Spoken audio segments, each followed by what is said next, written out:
This video is going to show you how to really look at the world in a different way.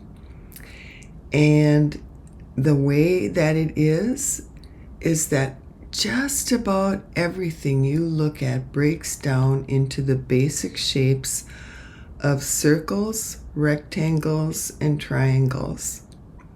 And if you put that into a 3D shape, it would be spheres, cubes, and cones. And that's what we're going to talk about today.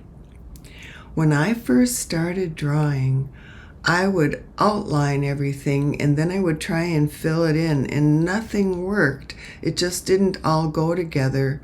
And it was because I was starting from the outside and trying to draw in, where it's much easier to draw from the inside and go out. Our first inspiration here is Leonardo da Vinci's drawings of cats, and I want you to take a look at these and see if you can notice all of the ovals that are in these drawings. Ovals are just an elongated circle. Now, the way that I have found to learn how to see shapes, at first you don't even see them, but with drawing practice, you'll start seeing them everywhere. And the way to get started, in my opinion, is to use a Draw 50 book.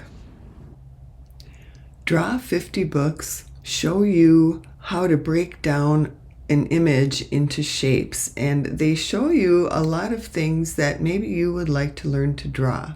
Here are some examples.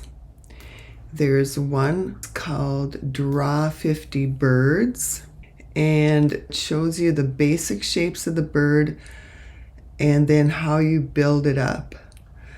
There's Draw 50 Dogs, and you can see that a bulldog just basically starts with a couple of ovals, and then you just build up the rest of the shapes. The legs are pretty much cylinders. The feet are kind of like a triangle, but that you don't get all the way to the tip. So try to see these things that you want to draw in terms of the shapes that they break down into. And I'm going to demonstrate how to draw something from a jitterbug that my mom said that she learned to jitterbug out behind the barn, and I've always loved to dance, and dancing the jitterbug is so much fun for me. So that's what I decided to draw for my demo today.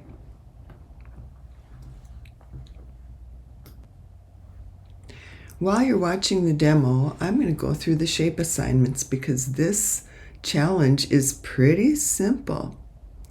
All you need to do for your prep drawings is either search online for Draw 50 images or go to the library and look at the different books that are available and see which ones kind of grab your interest. What would you really like to be able to draw? This is your chance to draw 3 things that you didn't think you could draw and find a way to simplify them and get them drawn, and you won't believe how this takes you to the next level. And those are your 3 prep drawings. You can put them all on one piece of paper if you want to save time. It's kind of like a badge of honor when you get these 3 drawings done that you thought you could never draw. And then let's take it to the next level with your portfolio drawing. Find one more, either a Draw 50 or find some image that you would really love to be able to draw and you don't think you can draw, and break it down into the simplest shapes. And while you're doing this, especially if you're copying another Draw 50, use your lines. Really practice on a different piece of paper. How can you use your pencil or pen to make different kinds of lines? I've got some examples here for you to try, but how you make your marks is one of the ways that you express your unique creative self. So this is an area to play around on a separate sheet in your sketchbook and kind of see which marks are fun for you to make, or they kind of take you a little deeper into what it is you're trying to express. This is a great challenge to get a little bit deeper into your self-expression. I can't wait to see what you draw. Thanks for watching.